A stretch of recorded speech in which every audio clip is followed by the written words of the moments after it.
റോഹിംഗ്യൻ മുസ്ലിംസിനെതിരായിട്ട് നടന്ന ഒരു വലിയ എത്നിക് ക്ലെൻസിംഗ് പോലൊരു മ്യാൻമാറിൽ നടന്ന ഒരു ക്യാമ്പയിന്റെ പ്രധാന ഉത്തരവാദി ഫേസ്ബുക്കായിരുന്നു.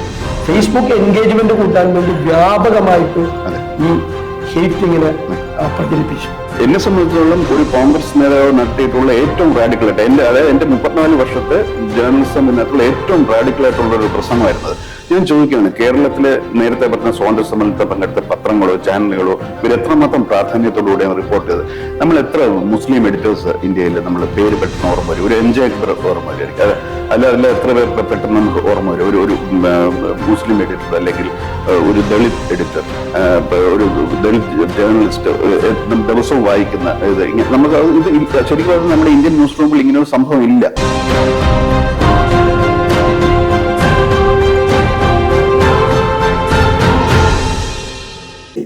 ഇന്ന് നമ്മളോടൊപ്പം ഉള്ളത് നിർഭയനായ പത്രാധിപർ ഇന്ന് ദേശീയ തലത്തിൽ ശ്രദ്ധേയനായ നമ്മുടെ മലയാളി കൂടിയായ ശ്രീ ആർ രാജഗോപാല. ടെലഗ്രാഫിന്റെ പത്രാധിപർ എന്നുള്ള നിലയിൽ രാജ്യം മുഴുവൻ ശ്രദ്ധിക്കപ്പെട്ട മാധ്യമപ്രവർത്തകനും പത്രാധിപരുമാണ് ശ്രീ രാജഗോപാൽ. മാധ്യമ സ്വാതന്ത്ര്യം അപകടത്തിൽ നിൽക്കുന്ന ഈ കാലത്ത് നിർഭയമായി പത്രപ്രവർത്തനം നടത്തി എന്നതിന്റെ പേരിൽ ഒരുപാട് ബുദ്ധിമുട്ടുകളും പ്രയാസങ്ങളും എല്ലാം അനുഭവിക്കേണ്ടി വന്ന ഒരു മാധ്യമപ്രവർത്തകൻ കൂടിയാണ് അദ്ദേഹം.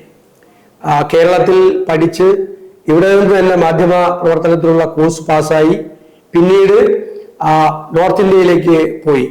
അവിടെ ബിസിനസ് സ്റ്റാൻഡേർഡിൽ, അതുപോലെ എക്കണോമിക് ടൈംസിൽ, ഇന്ത്യ ടുഡേയിൽ, അവസാനം ടെലഗ്രാഫിലെത്തി അവിടുത്തെ ന്യൂസ് എഡിറ്ററായി തുടങ്ങി അവിടുത്തെ പത്രാധിപരായി മാറിയ ചരിത്രമാണ് ശ്രീ ആർ രാജഗോപാലിനുള്ളത്. ഇന്നത്തെ സംഘർഷം നിറഞ്ഞ ഈ കാലഘട്ടത്തിലെ മാധ്യമ പ്രവർത്തനം അദ്ദേഹവുമായി ചർച്ച ചെയ്യാം എന്നാണ് കരുതുന്നത്. താങ്കളെ സ്വാഗതം ചെയ്യുന്നു. നമസ്കാരം. ഞാനിവിടെ സൂചിപ്പിച്ചതുപോലെ നമുക്കറിയാം, ലോകത്ത് തന്നെ മാധ്യമ സ്വാതന്ത്ര്യം കുറഞ്ഞുകൊണ്ടിരിക്കുന്ന ഒരു കാലമാണ്. ഒരു റേറ്റിംഗിൽ 180 രാജ്യങ്ങളുടെ മാധ്യമ സ്വാതന്ത്ര്യം പരിശോധിച്ചപ്പോൾ 159ാമത്തെ റാങ്കിലാണ് ഇന്ത്യ. എന്ന് പറഞ്ഞാൽ ഏറ്റവും മുൻപന്തിയിലുള്ള നോർവേക്ക് 92 പോയിന്റ് കിട്ടിയപ്പോൾ ഇന്ത്യക്ക് കിട്ടിയത് 21 പോയിന്റാണ്. അത്ര പരിതാപകരമാണ് ഈ ഇന്ത്യയിലെ മാധ്യമ സ്വാതന്ത്ര്യം.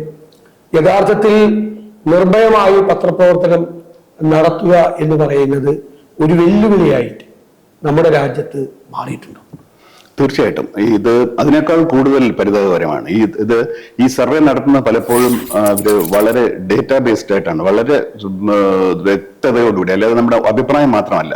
നമ്മളൊരു ചോദ്യം ചോദിക്കുമ്പോൾ എത്ര പേരെ അറസ്റ്റ് ചെയ്തു, എത്ര ജേർണലിസ്റ്റുകൾ മരണപ്പെട്ടു, എത്ര ജേർണലിസ്റ്റുകളെ പിരിച്ചുവിട്ടു, അപ്പൊ ഇങ്ങനെയുള്ള പല ഇൻഫർമേഷനും ഇന്ത്യയിൽ വളരെ ബുദ്ധിമുട്ടാണ് കിട്ടാൻ. കാര്യം പലപ്പോഴും ഉത്തർപ്രദേശ് പോലെ മറ്റുള്ള സ്ഥലങ്ങളിൽ ഒരു പത്രപ്രവർത്തകന്റെ മേൽ അക്രമം ഉണ്ടെങ്കിൽ ഒരിക്കലും പത്രപ്രവർത്തകന്റെ മേൽ അക്രമം അവർ പറയും പേഴ്സണൽ എനിമിറ്റി, ഡേറ്റ കിട്ടാൻ പാടില്ല. പേഴ്സണൽ എനിമിറ്റി എന്ന് പറഞ്ഞാൽ എഴുത്തല്ല. അപ്പൊ നമുക്കൊരിക്കലും ഈ ഇങ്ങനെയുള്ള സർവേകൾ അത് പ്രതിഫലിക്കപ്പെടുന്നില്ല. അപ്പൊ ശരിക്കും പറഞ്ഞാല് ഇത് വളരെ കൺസർവേറ്റീവ് ആയിട്ടുള്ള ഇമേജ്, ഒരു അസസ്മെന്റ് ആണ്. ഇതിനേക്കാളും മോശമാണെന്നുള്ള കാര്യം. അതിൽ രണ്ട് തരത്തില്. ഒന്ന്, തീർച്ചയായിട്ടും ഭരണകൂടങ്ങൾ, എല്ലാ ഭരണകൂടങ്ങളും എപ്പോഴും ചലഞ്ചുകളുണ്ട്. പക്ഷെ ഇവിടെ ഇപ്പൊ പ്രധാനമായിട്ട് ഇന്ത്യയിൽ 2014 ശേഷം ഏറ്റവും നമ്മളെ ഭയപ്പെടുത്തുന്നത് എന്ന് പറഞ്ഞാൽ പത്രമുതലാളികൾ, പത്ര മാനേജ്മെന്റുകൾ, ഒന്ന് പത്രങ്ങൾ മാത്രമല്ല, നമ്മുടെ മാധ്യമങ്ങൾ, ടെലിവിഷൻ മാധ്യമങ്ങൾ, വൻകിട ബിസിനസ്, ഈ ഒളിഗാർക്സ് നമ്മൾ പറയുന്ന ഒരു പിടിച്ചെടുത്ത് കഴിഞ്ഞു. രണ്ട്, പഴയ ലെഗസി മീഡിയ, പണ്ട് സ്വാതന്ത്ര്യ സമരത്തിന്റെയും മറ്റും ഭാഗമായിരുന്ന ഏറ്റവും സെക്യൂർ ആയിട്ടുള്ള പല എസ്റ്റാബ്ലിഷ്മെന്റ്സും ഇപ്പോൾ അങ്ങനെ അല്ല എന്നുള്ളത്. ഇതൊരു പുതിയ പ്രതിഭാസമാണ്. കാര്യം അടിയന്തരാവസ്ഥ ഉണ്ടായ കാലത്ത് പോലും അതിനെ എതിർക്കാനായിട്ട് പത്രങ്ങൾ ഒരുപാട്. പക്ഷെ ഇപ്പൊ ഒരു അൺഡിക്ലെയർഡ് അടിയന്തരാവസ്ഥ എന്ന് പറയുന്നത് നമ്മൾ തന്നെ ശരിക്കും ലഘൂകരിക്കുകയാണ്. ഇത് പറയാതെ തന്നെ, പണ്ട് അദ്വാനി ഫേമസ് ആയിട്ട് പറഞ്ഞിട്ടുണ്ട്, ഇഴയാൻ പറഞ്ഞപ്പോ നമ്മള് നല്ല കുനിയാൻ പറഞ്ഞപ്പോ ഇഴഞ്ഞു എന്ന് പറയുന്നത്. ഇപ്പം പറയാതെ തന്നെ സ്വയം ചെയ്യുന്ന അത് വളരെ വളരെ വളരെ വളരെ ആശങ്കാജനകമായ ഒരു കാര്യം തന്നെയാണ്. ഏകാധിപതികളായ ഭരണാധികാരികൾ ഭരിക്കുന്ന ലോകത്തിലെ എല്ലാ രാജ്യങ്ങളിലും പഴയകാലം മുതൽ 20ാം നൂറ്റാണ്ടിന്റെ ആദ്യ പകുതിയിൽ മുതൽ മാധ്യമങ്ങൾ ഭീഷണികളെ നേരിടുന്നുണ്ട്. വലിയ സ്വേച്ഛാധിപത്യം നിലനിൽക്കുന്ന രാജ്യങ്ങളിലെ ഔദ്യോഗിക ജിഹ്വ എന്ന് പറയുന്നതിനപ്പുറം മാധ്യമപ്രവർത്തനത്തിന് യാതൊരു പ്രസക്തിയില്ലായിരുന്നു. ആ ഗവൺമെന്റിന്റെ മാർഗങ്ങളിലൂടെ മാത്രം പുറത്തു വരുന്ന വാർത്തകൾ മാത്രം കണ്ടാൽ മതി എന്നൊരു ധാരണയായിരുന്നു ആ 20ാം നൂറ്റാണ്ടിന്റെ ആദ്യ പകുതിയിൽ ഏറ്റവും അപകടകരമായ നിലയിൽ ലോകം നിന്റെ കാലത്തുണ്ടായിരുന്നു.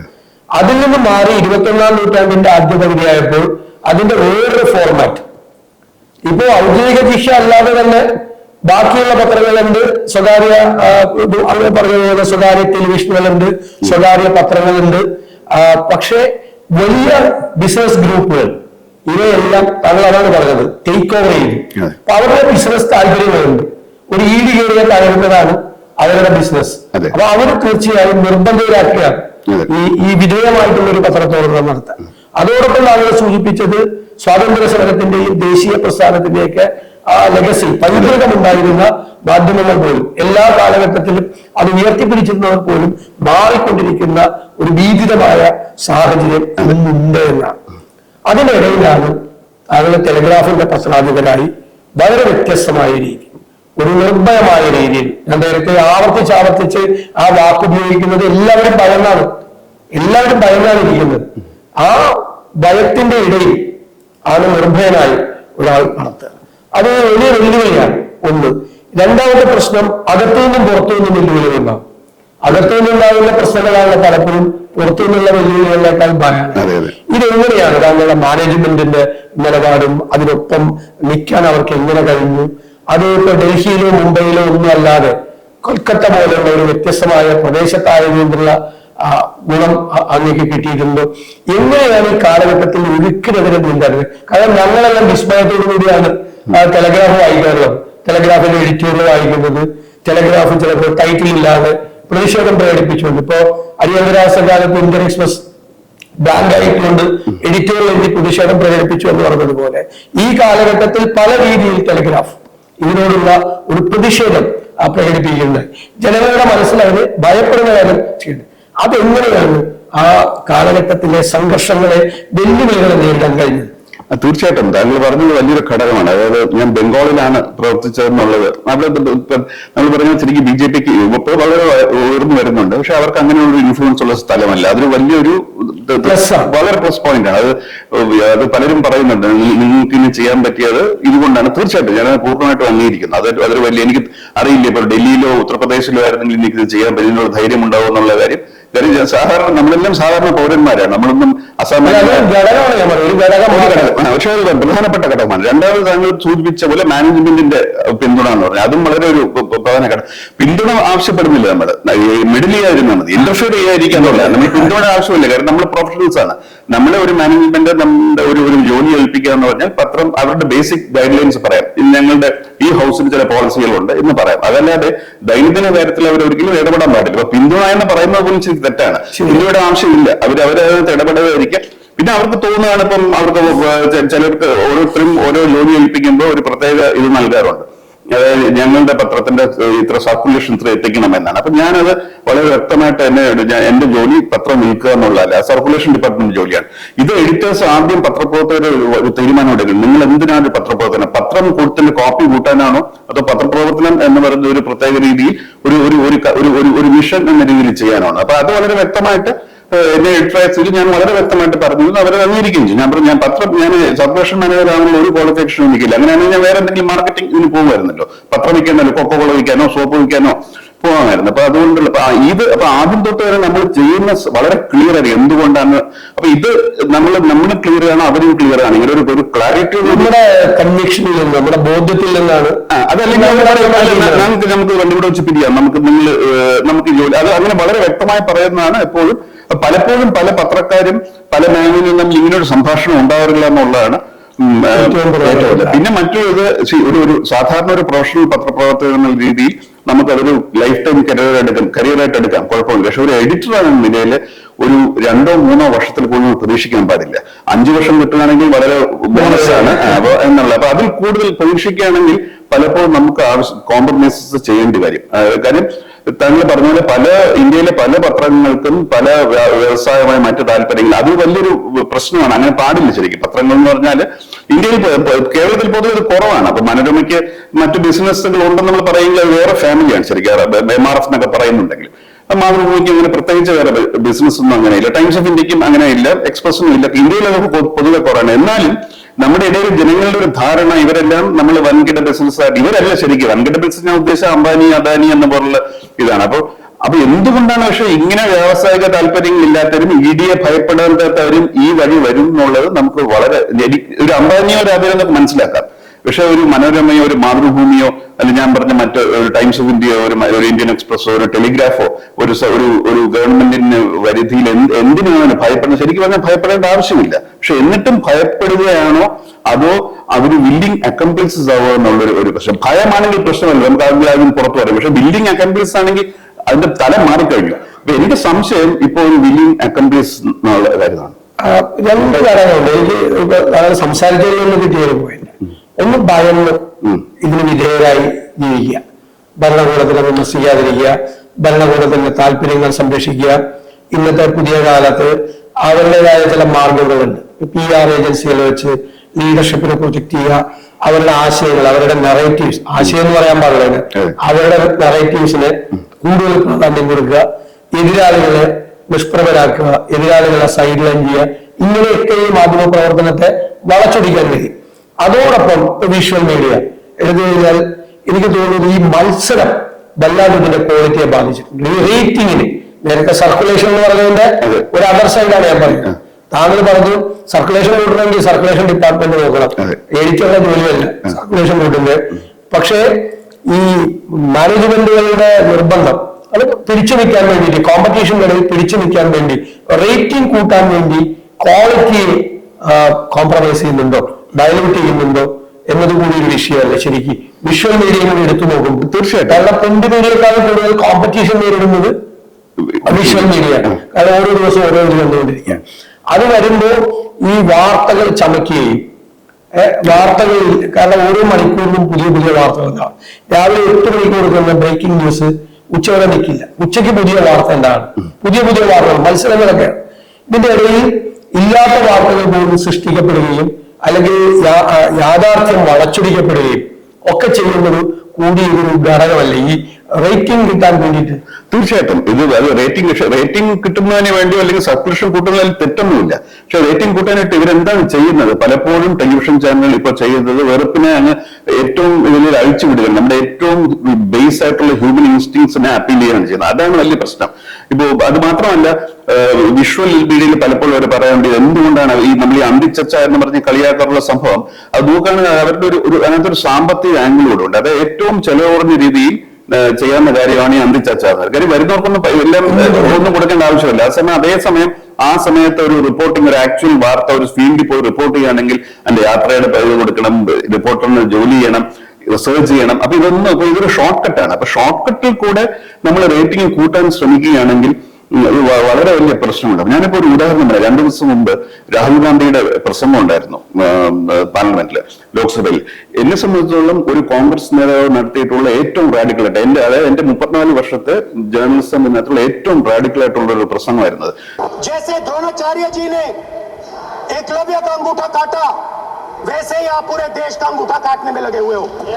ഞാൻ ചോദിക്കുകയാണ്, കേരളത്തിലെ നേരത്തെ പറഞ്ഞ സ്വാതന്ത്ര്യ സമരത്തിൽ പങ്കെടുത്ത പത്രങ്ങളോ ചാനലുകളോ ഇവർ എത്രമാത്രം പ്രാധാന്യത്തോടുകൂടിയാണ് റിപ്പോർട്ട് ചെയ്തത്? ഇപ്പൊ ഒരു വിഷ്വലുമായി ഞാൻ ഒരു അന്തിച്ചർച്ച അല്ല. രാഹുൽ ഗാന്ധി സംസാരിച്ച ശേഷം പിന്നെ അതിനെ വിശദീകരിക്കേണ്ട ആവശ്യം. വളരെ സിമ്പിൾ ആയിട്ടുള്ള ഏറ്റവും വോക്കലായിട്ടുള്ള ഇമേജറി ഉപയോഗിച്ചാണ് അദ്ദേഹം ഏകലവ്യം എന്ന് പറഞ്ഞൊരു കോൺസെപ്റ്റ് ഉപയോഗിച്ചാണ്. അപ്പൊ ഈ ടെലിവിഷൻ ചാനലുകളിൽ ചെയ്യേണ്ടത് എന്താണ് ശരിക്കും? അവർ ഈ ഏകലവ്യന്മാരെ കണ്ടുപിടിക്കുകയാണ് നമ്മുടെ സമൂഹത്തിൽ. അദ്ദേഹം വളരെ വ്യക്തമായിട്ട് പറഞ്ഞു അദ്ദേഹം ഉദ്ദേശിച്ച ആരൊക്കെയാണ്: ചെറുപ്പക്കാര്, കർഷകര്, ജോലി നഷ്ടപ്പെട്ടവര്, ഇങ്ങനെയുള്ള ഏകലവ്യം. ഇതിന് പകരം അത് പത്രങ്ങൾ ഞാൻ ഞെട്ടിച്ചു പറഞ്ഞു. പ്രത്യേകിച്ച് ഞാൻ പത്രങ്ങൾ പേരെടുത്ത് ഇവിടെ പറയാമെന്ന്. കേരളത്തിലെ 2 പ്രധാന പത്രങ്ങൾ, ഒരു പത്രം ഏറ്റവും ഫ്രണ്ട് പേജിൽ ഏറ്റവും താഴത്തെ വാർത്തയാണത്, മറ്റൊരു പത്രം പേജ് 1 2 പേജുകളുള്ള പത്രം. ആ ദിവസം ആ പത്രത്തിന് 2 പേജ് കൊണ്ടാണ്. ഇപ്പൊ പരസ്യത്തിന് വേണ്ടി പലരും ഒന്നിൽ കൂടുതൽ പേജ് അവർ ഇൻവെന്റ് ചെയ്യുകയാണ്. അപ്പൊ ഇത് എന്താണ്? അപ്പൊ ഇത് ഭയം കൊണ്ടല്ലേ? തീർച്ചയായിട്ടും പാർലമെന്റിൽ പ്രതിപക്ഷ നേതാവ് ഒരു പ്രസംഗം നടത്തുമ്പോൾ അതിനെക്കുറിച്ച് വാർത്ത കൊടുത്തു കഴിഞ്ഞാൽ എനിക്ക് തോന്നുന്നില്ല നരേന്ദ്രമോദി നിങ്ങളെ പിറ്റേ ദിവസം ഇഡി നമ്മുടെ വീട്ടിൽ വരുന്നുള്ള കാര്യം. ഇതിപ്പോ ഒരു പത്രധർമ്മമാണ്. പത്രധർമ്മത്തിന്റെ ഏറ്റവും പ്രധാനപ്പെട്ട പ്രതിപക്ഷ ബഹുമാനം എന്നുള്ള ഒരു ഗവൺമെന്റിന്റെ വ്യൂ പോയിന്റ് അല്ല ഒരു പത്രം ചെയ്യുക. കാര്യം അതിനുവേണ്ടി ഗവൺമെന്റ് മെഷീനറി ഉണ്ട്. അതേസമയം ജനങ്ങളെ സേവിക്കുന്ന ഒരു ജനങ്ങളുടെ കൂടെ നിൽക്കുന്ന ഒരു പത്രത്തിന്റെ പ്രതിപക്ഷ ബഹുമാനം എന്നുള്ള പ്രതിപക്ഷത്തിന് വോയിസ് കൊടുക്കുക എന്നുള്ള. ഇപ്പൊ ഞാൻ നോക്കുന്ന ഒരു പത്രം എടുത്തു കഴിഞ്ഞാൽ ആ ദിവസം ആ പത്രം നല്ല പത്രമാണോ അല്ലയോ ആ ദിവസത്തെ പത്രം ഓരോ ദിവസവും നമ്മൾ ഒരു മൊത്തമായിട്ടല്ല ഓരോ ദിവസം നോക്കുന്ന ആദ്യം നോക്കുന്ന പ്രതിപക്ഷത്തിന് എത്രമാത്രം വോയിസ് കൊടുത്തു. ഇതൊരു വളരെ വലിയൊരു യാഡ്സ്റ്റിക് ആണ്. ഇത് എത്രത്തോളം ചെയ്യുന്നില്ല. ബംഗാളിൽ മമതാ ബാനർജിയാണ് ഭയം. മമത പലപ്പോഴും അവിടെ പ്രതിപക്ഷത്തിന് ശബ്ദം നൽകാറില്ല. അപ്പൊ തെറ്റാണത്. അത് ആര് ചെയ്താലും. അപ്പൊ ഇങ്ങനെയുള്ള യാഡ്സ്റ്റിക് പക്ഷെ നമ്മുടെ പൊതുസമൂഹം പോലും ഈ കാര്യങ്ങളെല്ലാം ഇതെല്ലാം പണ്ട് ഞാൻ കേരളത്തിൽ നിന്ന് പഠിച്ച കാര്യങ്ങളാണ്. ഇതൊന്നും എന്നെ ആരും ഞാൻ ബുക്ക് വായിച്ചോ ഏതെങ്കിലും ഫോറിൻ യൂണിവേഴ്സിറ്റി പഠിച്ചതല്ല.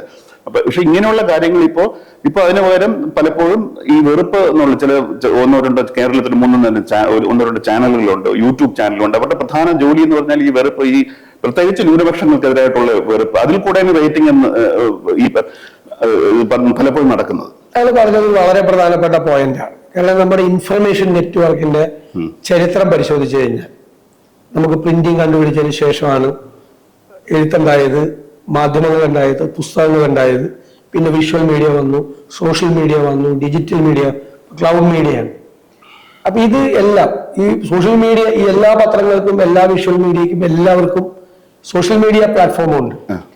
താങ്കൾ പറഞ്ഞതുപോലെ ഏറ്റവും പെട്ടെന്ന് എൻഗേജ്മെന്റ് ആണ് ഇവരെല്ലാം ആഗ്രഹിക്കുന്നത്, പ്രത്യേകിച്ച് സോഷ്യൽ മീഡിയ. ഇപ്പൊ സോഷ്യൽ മീഡിയ ഹാൻഡിൽസ് ആണെങ്കിൽ അതൊരു മീഡിയ ആണല്ലോ, വല്ലാതെ ആളുകളെ സ്വാധീനിക്കുന്നത്. ഇപ്പൊ ഫേസ്ബുക്ക്, ട്വിറ്റർ തുടങ്ങിയ എൻഗേജ്മെന്റ് ആണ് അവർക്ക് വേണ്ടത്. എൻഗേജ്മെന്റ് കിട്ടുന്നത് എങ്ങനെ? പോസിറ്റീവായ കാര്യങ്ങൾ. അങ്ങനെ പറഞ്ഞൊരു പ്രധാനപ്പെട്ട പോയിന്റിലേക്കാണ് ഞാനിന്ന് വരുന്നത്. പോസിറ്റീവായ ഒരു കാര്യം പറഞ്ഞു കഴിഞ്ഞാൽ എൻഗേജ്മെന്റ് കിട്ടും. പക്ഷെ ഹേറ്റ്രഡ്, വല്ലാത്ത കാര്യങ്ങൾ. ഇപ്പോ ഹരാരയുടെ തന്നെ ഏറ്റവും ലേറ്റസ്റ്റ് ആയിട്ടുള്ള പുസ്തകത്തിൽ പറയുന്നുണ്ട്, റോഹിംഗ്യൻ മുസ്ലിംസിനെതിരായിട്ട് നടന്ന ഒരു വലിയ എത്നിക് ക്ലെൻസിങ് പോലത്തെ ഒരു മ്യാൻമാറിൽ നടന്ന ഒരു ക്യാമ്പയിന്റെ പ്രധാന ഉത്തരവാദി ഫേസ്ബുക്കായിരുന്നു. ഫേസ്ബുക്ക് എൻഗേജ്മെന്റ് കൂട്ടാൻ വേണ്ടി വ്യാപകമായിട്ട് ഈ ഹേറ്റിങ്ങിനെ പ്രചരിപ്പിച്ച് കൈവിട്ടുപോയി അവരെ മുഴുവൻ ആട്ടിയൊടിക്കപ്പെട്ടു രാജ്യങ്ങളിൽ. ഇങ്ങനെ ഈ പുതിയ മീഡിയ, ഈ നവമാധ്യമങ്ങൾ എന്ന് പറയുന്നവർ ഇതിനെ ടേക്ക് ഓവർ ചെയ്യുന്ന സ്ഥിതിയിലേക്ക്, അതായത് കൺവെൻഷണൽ മീഡിയയെ, ദിനപത്രങ്ങളാണെങ്കിലും വിഷ്വൽ മീഡിയ ആണെങ്കിലും ഈ പുതിയ ഈ മീഡിയ ഇവരെ എല്ലാവരെയും ടേക്ക് ഓവർ ചെയ്യുന്ന രീതിയിലേക്ക്, മറികടക്കുന്ന രീതിയിലേക്കും ബൈപ്പാസ് ചെയ്യുന്ന രീതിയിലേക്കും വരുന്നത് ഒരു വല്ലാത്തൊരു മാറ്റമല്ലേ വരുന്നത്? അതെ, വളരെ വലിയൊരു മാറ്റമാണ് വരുന്നത്. പക്ഷെ ഇതിനെക്കുറിച്ച് ഒരുപാട് ചർച്ചകൾ നമുക്ക് അതിനൊന്നും ഒരു ഒറ്റമൂല്യം. പക്ഷെ ഇതിനകത്ത് നമ്മൾ ഇതിന്റെ കൂട്ടത്തിൽ നമ്മൾ നോക്കേണ്ട കാര്യങ്ങളും ഈ സോഷ്യൽ നവമാധ്യമങ്ങൾ തന്നെയാണ്. കഴിഞ്ഞ ഇപ്പൊ നമ്മുടെ ലോക്സഭാ തെരഞ്ഞെടുപ്പിലോ വന്ന സമയത്ത് ഇപ്പൊ ഇലക്ട്രൽ ബോണ്ട് എന്ന് പറഞ്ഞ സുപ്രീം കോടതിയാണ് നമുക്ക് നമ്മുടെ ന്യൂസ് റൂം ജാർഗനിൽ സ്റ്റോറി ബ്രേക്ക് ചെയ്യുന്ന ഓരോ റിപ്പോർട്ടേഴ്സും പറയും. ആ സ്റ്റോറി ശരിക്കും ബ്രേക്ക് ചെയ്ത് സുപ്രീം കോടതി അവരെ പബ്ലിഷ് ചെയ്ത്, പത്രങ്ങൾക്ക് വലിയ ജോലിയൊന്നുമില്ലായിരുന്നു, അത് വാങ്ങിച്ച വെറുതെ കോപ്പി. അതുപോലും നേരെ ചെയ്തില്ല എന്നുള്ള സമയത്ത് നവമാധ്യമങ്ങളാണ് ഈ ഇലക്ട്രൽ ബോണ്ടിനെ വെച്ച് ഒറിജിനൽ സ്റ്റോറി ഏറ്റവും മാക്സിമം ചെയ്തത് നവമാധ്യമങ്ങളാണ്. അത് മാത്രമല്ല വളരെ നമ്മൾ പലപ്പോഴും സാധാരണ ആൾക്ക് ശ്രദ്ധിക്കാത്തൊരു കാര്യം, വളരെയധികം രീതിയിൽ കൊളാബറേഷനും ഇപ്പൊ നവമാധ്യമങ്ങൾ നടക്കുന്നുണ്ട്. ഞാൻ പോസിറ്റീവായിട്ടുള്ള വളരെ കൺസ്ട്രക്റ്റീവ് ആയിട്ട് ജേർണലിസം ചെയ്യുന്ന. അപ്പൊ നമ്മൾ ഈ പറയുന്ന ഹേറ്റ്രഡും മറ്റു കാര്യങ്ങളും ഒരുപാട് നടക്കുന്നുണ്ടെങ്കിലും ഈ വശത്ത് ഇങ്ങനെ നടക്കുന്നുണ്ട്. അപ്പൊ ഞാൻ നടക്കും. അപ്പൊ കേരളത്തെ പോലുള്ള ഇത്രയും വിദ്യാഭ്യാസവും അവയർനെസ്സും ഉള്ള ഒരു സംസ്ഥാനത്ത് ഈ ഹേറ്റ് മോങ്കേഴ്സിന് ഇത്രയും വ്യൂവേഴ്സ് കിട്ടുന്നെങ്കിൽ അവർ നമ്മൾ ഇത് കാണുന്നവരെയും കൂടി നമുക്ക് കുറ്റപ്പെടുത്താനുണ്ട്. കാര്യം അവർക്ക് ഒരിക്കലും പറയാൻ പറ്റില്ല നമുക്ക് ഓൾട്ടർനേറ്റീവ് ഇല്ലാത്തതുകൊണ്ടാണ്. ഓൾട്ടർനേറ്റീവ് ഉണ്ട്, ആവശ്യത്തിലധികം ഓൾട്ടർനേറ്റീവ്സ് ഉണ്ട്. പക്ഷെ അത് കാണാതെ ഇത് കാണുക എന്ന് പറഞ്ഞാൽ അവർക്ക് അത് ഉള്ളിലുള്ള ഏതോ ഒരു വിഷം. പിന്നെ ഇതിന്റെ ഒരു സൈക്കോളജിക്കലായിട്ടൊന്ന് പറയാൻ പറ്റുന്നത് പോസിബിളി ഈ കെട്ടിക്കിടക്കുന്ന വിഷം പുറത്തു പോയി കഴിഞ്ഞാൽ ചിലപ്പോൾ ഇതിൽ അടങ്ങുമായിരിക്കും. ഇതൊരു ഈ ഹിന്ദിയിലെ ഒരു ബാസാർമേ നയ മാലായ എന്ന് പറയും. പുതിയതായിട്ടൊരു സംഭവം വരുമ്പോൾ, ഒരു പുതിയ സാരിയോ ഒരു പുതിയ ഷർട്ടോ വരുമ്പോൾ കുറച്ച് ദിവസം അതിന് ചെലവ് കാണും, ആ ഫാഷൻ തീരും വരെ. അപ്പൊ അങ്ങനെ നമുക്ക് പ്രതീക്ഷ അല്ല വേറെ ഒന്നും കാര്യം. അറ്റ് സം പോയിന്റ് നമുക്ക് ഇപ്പൊ ഒരു പൊതുസമൂഹത്തിനോ പൊതുപ്രവർത്തനമോ പറയാൻ പറ്റാത്ത കാര്യം, നമ്മൾ ഇത് കാണുന്നവരെയും കുറ്റപ്പെടുത്തിയാലേ പറ്റുള്ളൂ. ഇതെന്തിനാണ് നിങ്ങൾ കാണുന്നത്? കാര്യം നമ്മുടെ കയ്യിൽ റിമോട്ട് എന്ന് പറഞ്ഞ പവർ, നമ്മുടെ സ്വൈപ്പ് ഫിംഗർ നമ്മുടെ വിരലിലെ ഏറ്റവും ശക്തി, വോട്ട് ചെയ്യുമ്പോഴുള്ള ശക്തിയുള്ളതാണ്, നമുക്ക് സ്വൈപ്പ് ചെയ്ത് മാറ്റുകയും ചെയ്യാം. പക്ഷെ ഈ ചാനലുകൾ വീണ്ടും പോയി കാണുന്നവരുണ്ട്. ഇത് മിക്കവാറും ഈ ഒരു കേരളത്തിലെ ഇതാണ് ഈ മാധ്യമങ്ങൾ ചെയ്യാത്ത ചില സ്റ്റോറികളാണ് ഇതൊക്കെ. ആരാണ് ഇത് കാണുന്നത് കേരളത്തില്?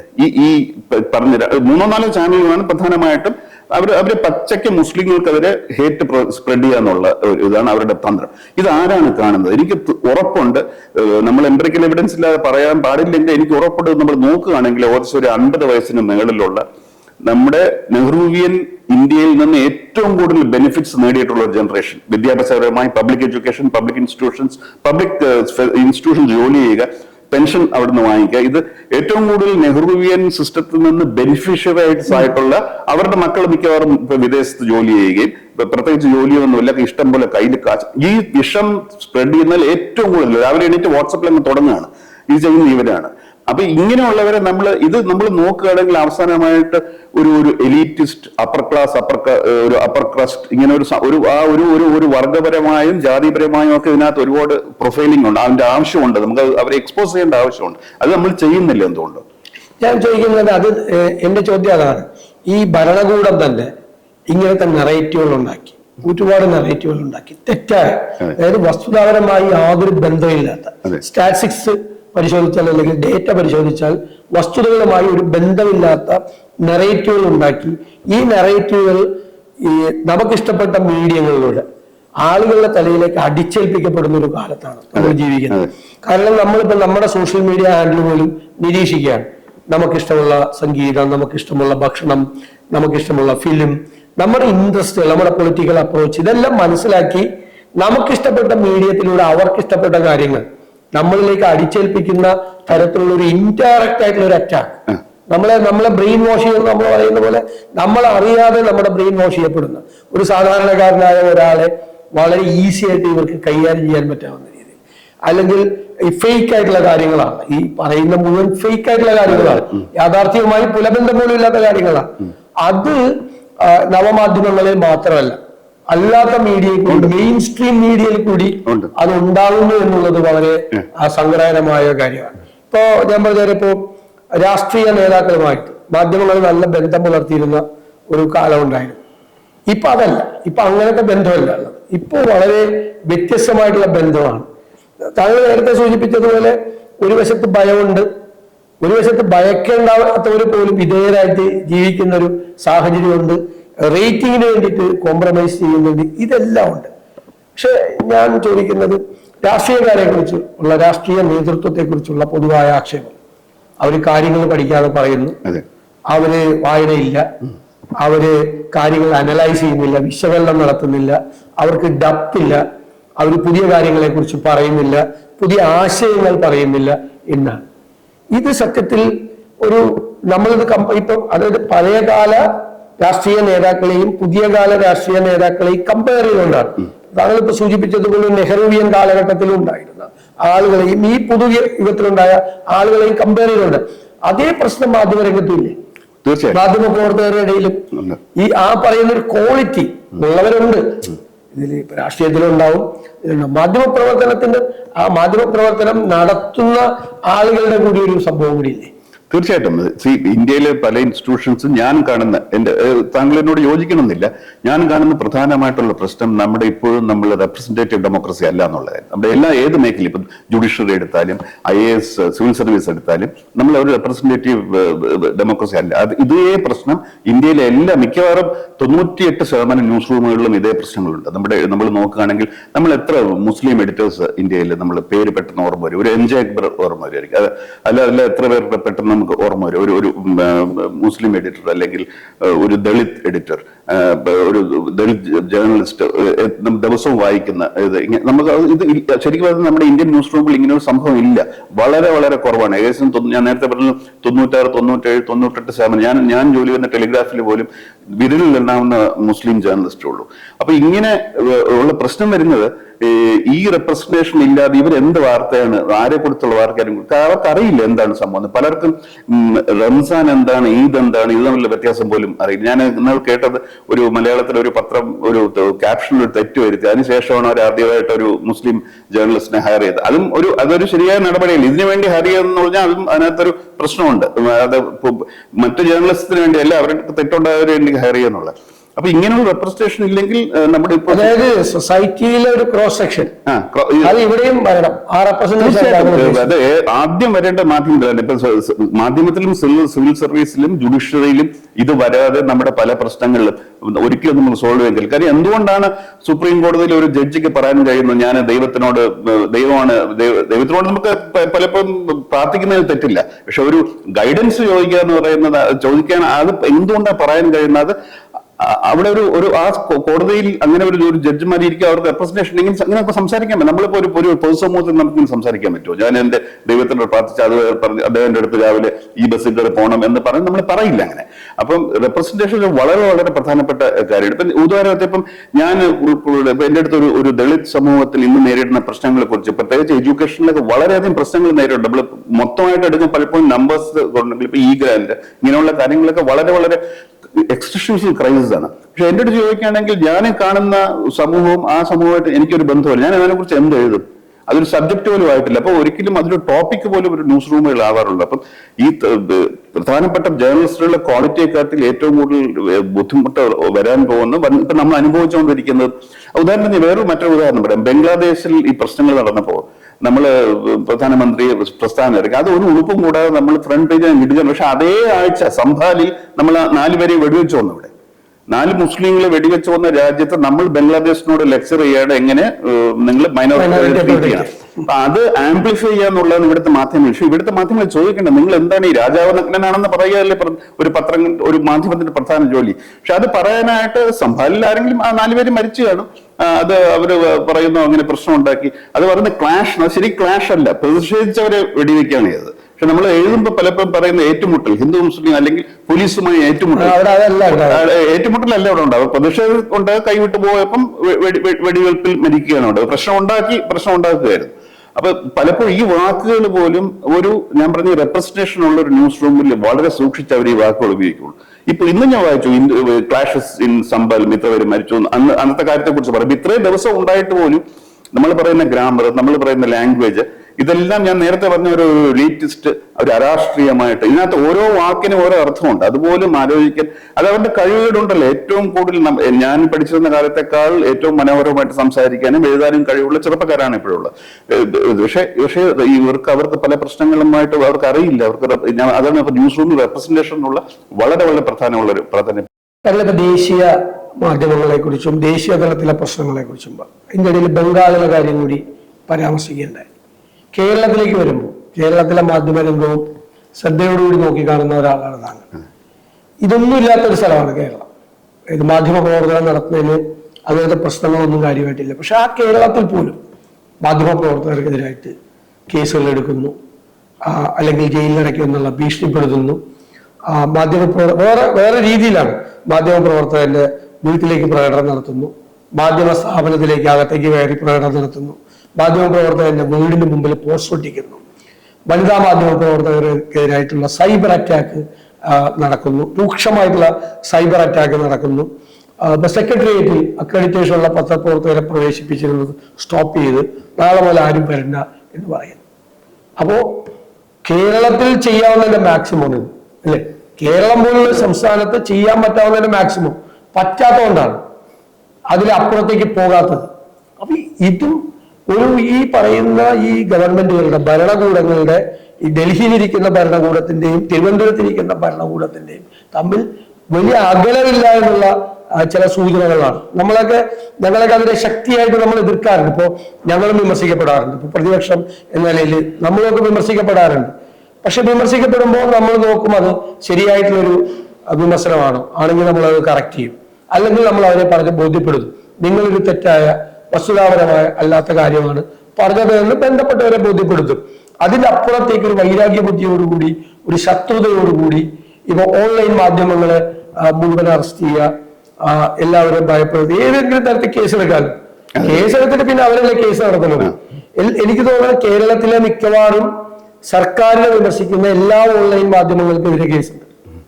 അല്ലെങ്കിൽ അവരുടെ റെയ്ഡ് ചെയ്ത് അവരുടെ കമ്പ്യൂട്ടറുകൾ പിടിച്ചുകൊണ്ട് പോയിട്ടുണ്ട്, അവരുടെ ലാപ്ടോപ്പ് പിടിച്ചുകൊണ്ട് പോയിട്ടുണ്ട്, അവിടെ എന്തെങ്കിലും രേഖകളുണ്ടെങ്കിൽ പിടിച്ചുകൊണ്ട് പോയിട്ടുണ്ട്. ഇത് ഈ ഡൽഹിയിൽ നടക്കുന്നതിൽ നിന്ന്, അല്ലെങ്കിൽ ലോകത്തെ ഏകാധിപതികളായ ആളുകൾ ഭരിക്കുന്ന രാജ്യങ്ങളിൽ നടക്കുന്നതിൽ നിന്നും വ്യത്യസ്തമല്ലല്ലോ. അതുപോലെ തന്നെയല്ലേ അതിന്റെ വേറൊരു രീതിയല്ലേ ഇവിടെ ശരിക്കും നടക്കുന്നത്. അതെ, ഈ ഭരണകൂടങ്ങൾ താങ്കൾ പറഞ്ഞ പോലെ ഇവര് ഇങ്ങനെ ഉള്ള കാര്യങ്ങൾ ഒരിക്കലും നമുക്ക് ന്യായീകരിക്കാൻ പറ്റില്ല. പക്ഷെ ഇങ്ങനെ പറ്റുമ്പോൾ പലപ്പോഴും സംഭവിക്കുന്നത് ഭരണകൂടങ്ങൾ മാധ്യമങ്ങളെ അടിച്ചമർത്താൻ ശ്രമിക്കുകയാണെങ്കിൽ പറ്റുന്നത് ഈ ഓൺ ദ ഗ്രൗണ്ട് എന്ത് നടക്കുന്നത് നമുക്ക് നമ്മളുടെ ചുറ്റും നാച്ചുറലി, ഇപ്പം ഞാനൊരു എഡിറ്റർ ആയാൽ പോലും നമ്മുടെ എന്റെ ചുറ്റും നിൽക്കുന്നവർ പറയുന്നത് നിങ്ങൾ ചെയ്യുന്നതാണ് ഏറ്റവും നല്ലതായിട്ട് ചെയ്യുന്നത്, നിങ്ങളാണ് ഏറ്റവും നല്ല പത്രപ്രവർത്തകൻ, നിങ്ങളാണ് ഏറ്റവും നല്ല എഡിറ്റർ, ഇത് ഭരണകൂടത്തിൽ നിങ്ങളാണ് ഏറ്റവും നല്ല മന്ത്രി, നിങ്ങൾ ചെയ്യുന്നതാണ് ഏറ്റവും നല്ല കാര്യം. അപ്പൊ ജനങ്ങളുമായിട്ട് ബന്ധം പോകാൻ വേണ്ടി ഏറ്റവും നല്ലൊരു ഇതാണ് ഈ അടിച്ച മാധ്യമങ്ങളെ ചുറ്റുമുള്ള തുടിപാടകർ മാത്രമായിട്ട് നടക്കുകയും യഥാർത്ഥ ചിത്രം എന്ന്. അപ്പൊ നമുക്ക് തന്നെയാണ് ഏറ്റവും വലിയ അപകടം വരുന്നത് ചെയ്യുന്നവർക്ക് തന്നെ. രണ്ടാമത് ഇതൊരു വളരെ ഡെലിക്കേറ്റ് ആയിട്ടുള്ള ക്വസ്റ്റ്യൻ ആണ്. ഈ പലപ്പോഴും ഈ വെറുപ്പ് സ്പ്രെഡ് ചെയ്യുന്നു എന്ന് പറയുന്നത് എന്ത് ചെയ്യണം, അങ്ങനെയാണെങ്കിൽ സർക്കാരിന് ആക്ഷൻ എടുക്കാൻ പറ്റുമോ? അപ്പൊ ഞാൻ ഇതിനകത്ത് ടെക്സ്റ്റ് ബുക്ക് ആയിട്ടൊരു സൊല്യൂഷൻ ഇല്ല. പക്ഷെ ചെയ്യാൻ പറ്റുന്നത് കഴിയുന്നതും ഇങ്ങനെയുള്ള കേസുകൾ പലപ്പോഴും നമ്മൾ കാണുന്നത് സർക്കാർ നേരിട്ടല്ല ഈ കേസ്, വേറെ ഏതെങ്കിലും ഒരു തേർഡ് പാർട്ടി പോയി കേസ് എടുത്തിട്ട് പിന്നീട് സർക്കാർ ആ എക്സ്ക്യൂസ് ഉപയോഗിച്ച് ഇവരുടെ മേലിൽ അതൊരിക്കലും പാടില്ല. നേരിട്ട് തന്നെ സർക്കാർ അതിനുള്ള നിയമങ്ങളുണ്ട്. അതല്ലെങ്കിൽ ഏറ്റവും നല്ലത് ഒരു കോടതിയോട് അപ്രോച്ച് ചെയ്തിട്ട് ഇങ്ങനെ ഒരു മാധ്യമ സ്ഥാപനം ഇങ്ങനെ ചെയ്യുന്ന ഞങ്ങൾ എന്ത് ചെയ്യണമെന്ന് അഡ്വൈസ് ചോദിക്കാം. കാര്യം with complete legal protection, legal പ്രോസസ്സിലും കൂടെ പോയിട്ട് ആക്ഷൻ എടുക്കുകയാണുണ്ട്. കേരളത്തിൽ ഞാൻ ഒരു 3 വർഷം മുമ്പ് വരെ ഞാനും പറഞ്ഞിരുന്നത് ഇങ്ങനെ പല കാര്യങ്ങളും ചെയ്യാൻ സർക്കാർ വളരെ സൂക്ഷ്മതയോടെ ചെയ്യേണ്ടതാണ് മാധ്യമങ്ങൾ. ഞാനിപ്പോഴും അത് തന്നെ പറയുന്നു. പക്ഷെ കേരളത്തിൽ പല വെബ്സൈറ്റുകളും പല ചാനലുകളും ചെയ്യുന്ന കാര്യങ്ങൾ കണ്ടാൽ ഈ വിഷം ചെലുത്തുന്നത് കൊണ്ട് വളരെയധികം പ്രശ്നങ്ങൾ ഉണ്ടായിട്ടുണ്ട് കേരളത്തിൽ. പല ഫാമിലി ഗ്രൂപ്പുകളും തമ്മിൽ കാര്യം താങ്കൾ നേരത്തെ ഫേക്ക് ന്യൂസ് മാത്രമല്ല, വളരെ ഞാൻ നേരത്തെ പറഞ്ഞ മുസ്ലിങ്ങളെ കുറ്റപ്പെടുത്തുക എന്നുള്ള ഒരു ഇൻഡസ്ട്രി ആയിട്ട് മാറിക്കഴിഞ്ഞിട്ടില്ല. അത് കേരളത്തിലെ പോലൊരു സ്റ്റേറ്റിന് എങ്ങനെ അത് പറ്റും? കാര്യം മുസ്ലിങ്ങളെ കൊണ്ട് ഏറ്റവും കൂടുതൽ ബെനിഫിറ്റ് ഉണ്ടാക്കിയ ഒരു സംസ്ഥാനമാണ് കേരളം. ഏറ്റവും കൂടുതൽ ഇൻവെസ്റ്റ് ചെയ്യുന്നവരാണ്. മറ്റു പലരും ഇൻവെസ്റ്റ് ചെയ്യുന്ന പുറത്താണ്, കേരളത്തിന്റെ പുറത്ത് ഇൻവെസ്റ്റ് ചെയ്യുന്നവരാണ്. നമുക്ക് ഏറ്റവും കൂടുതൽ ജോലി കിട്ടുന്ന ഗൾഫിൽ നിന്നാണ്. ഇങ്ങനെയെല്ലാം ഉണ്ടായിട്ടും ഇത്രയും ഹേറ്റ് ഒരു ഇൻഡസ്ട്രി ഇവിടെ അത് പ്രോഫിറ്റബിൾ. ഇപ്പൊ ഉദാഹരണത്തിന് ഒരു ഫിറ്റ്നസ് ഇതിനെ കുറിച്ച് ഒരു പ്രശ്നം ഒരു നടക്കുന്നത്. അപ്പൊ അതിനകത്ത് അത് ആ ഒരു സ്ഥലം ആ മനുഷ്യൻ അദ്ദേഹം ഒരു മുസ്ലിം അല്ല, അദ്ദേഹം ഒരു ക്രിസ്ത്യനോ ഒരു ഹിന്ദു ആയിരുന്നെങ്കിൽ ഇതൊരു വിവാദമായിരുന്നു. ആവില്ല. അപ്പൊ ഒരു ആന്റി മുസ്ലിം ഇൻഡസ്ട്രി എന്ന ഒരു പ്രോഫിറ്റബിൾ ഇൻഡസ്ട്രി ആണെന്ന് വിചാരിച്ച് പ്രവർത്തനം നടത്തുന്ന കുറച്ച് പേര് അവരുടെ ഇതിൽ ആക്ഷൻ എടുക്കുക തന്നെ വേണം. പക്ഷെ അത് പറഞ്ഞ ആ ആക്ഷൻ വളരെ സുതാര്യമായിരിക്കണം. അത് വ്യക്തികളെ പ്രൊട്ടക്ട് ചെയ്യാനോ അല്ലെങ്കിൽ ഒരു വ്യക്തിയെ വിമർശിച്ചുകൊണ്ടാണ് ആക്ഷൻ എടുക്കുന്ന ഒരു തോന്നൽ ഉണ്ടാകാതിരിക്കാൻ നമ്മൾ ശ്രമിക്കണം എന്നുള്ളതാണ് എന്റെ അഭിപ്രായം. ഞാൻ അതിനോട് പൂർണ്ണമായി യോജിക്കുന്നു. ഹെയ്റ്റ് ക്യാമ്പയിൻ നടത്തുന്നവർ ആരായാലും ഏത് മാധ്യമമായാലും അവരെ നിയമപരമായ നടപടികൾ സ്വീകരിക്കാം. പക്ഷെ ഭരണകൂടത്തെ നിരന്തരമായി വിമർശിക്കുന്നു എന്നതുകൊണ്ട് മാത്രം നടപടികൾക്ക് ചിലർ വിധേയമാകും. തീർച്ചയായിട്ടും അതിന്റെ മറവിലാണ് അത് ചെയ്യുന്നത്. അതൊരിക്കലും ചെയ്യാൻ പാടില്ല. അത് തന്നെയാണ് നടക്കുന്നത്. ഇപ്പോ ഈ ഒരു പ്രതിഭാസം നമ്മുടെ രാജ്യത്തെ കുറിച്ച്, നമ്മുടെ സംസ്ഥാനത്തെ കുറിച്ചെല്ലാം ഇത് ലോകവ്യാപകമായി ഈ പല രാജ്യങ്ങളിലും ഇത് കൂടിക്കൊണ്ടിരിക്കുകയാണോ?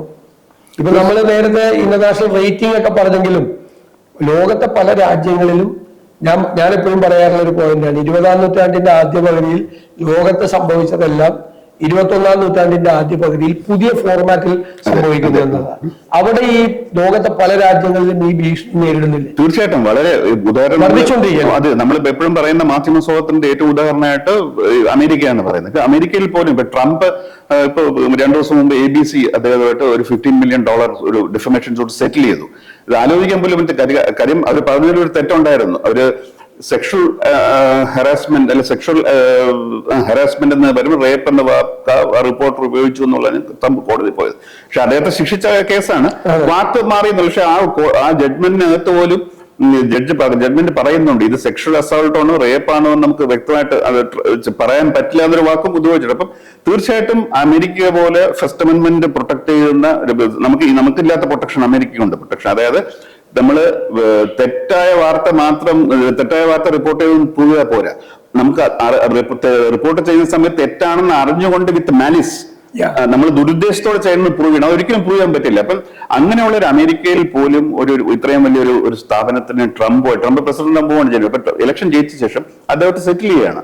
അതുപോലെ അമേരിക്കയില് ട്രംപ് പരസ്യമായിട്ട് ഓരോ റിപ്പോർട്ടേഴ്സിനെ നോക്കി CNN റിപ്പോർട്ടർ അവരെ പലപ്പോഴും പേര് പറഞ്ഞ് ഇൻസൾട്ട് ചെയ്യാൻ. അപ്പൊ ഇങ്ങനത്തെ ഒരു സംഭവം ലോകം അതിന് ഒരു കാരണമുള്ളത് പിന്നെ പറയുന്നത് മീഡിയയുടെ ക്രെഡിബിലിറ്റിയും എത്രത്തോളം ഇതിനു മുമ്പ് എത്രത്തോളം താഴ്ന്ന ഒരു സംഭവം അതും നമ്മളുടെ ആ സത്യവും നമ്മുടെ ഹോം ട്രൂത്തും നമ്മൾ അക്സെപ്റ്റ് ചെയ്യണം.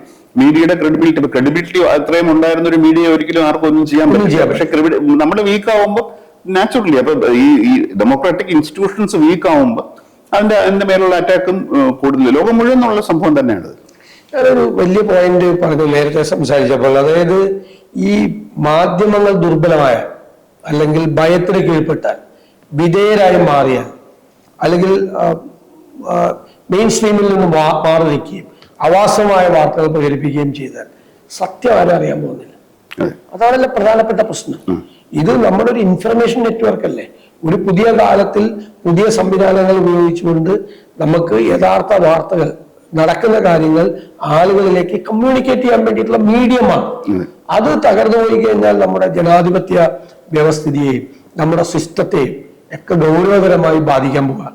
ഈ പഴയ കാലഘട്ടം പോലെ അതിനെ നമുക്ക് എങ്ങനെയാണ് നമുക്ക് ഇതിനെ ചെറുത്ത് നിൽക്കാൻ കഴിയുക? അതാണ് താങ്കളൊരു അനുഭവ സമ്പന്നനായതുകൊണ്ടാണ് ഞാൻ ചോദിച്ചത്. ഈ പ്രശ്നങ്ങളെല്ലാം നിലനിന്ന കാലത്ത് ബോൾഡായി അഭിപ്രായങ്ങൾ പ്രകടിപ്പിക്കുകയും അതിനെക്കുറിച്ച് നാളെ എന്ത് സംഭവിക്കുമെന്ന് ചിന്തിക്കുക പോലും ചെയ്യാതെ നടത്തിയ ഒരാളാണ്. അപ്പൊ അത് ചെയ്യാൻ ഇപ്പോഴും കഴിയില്ലേ?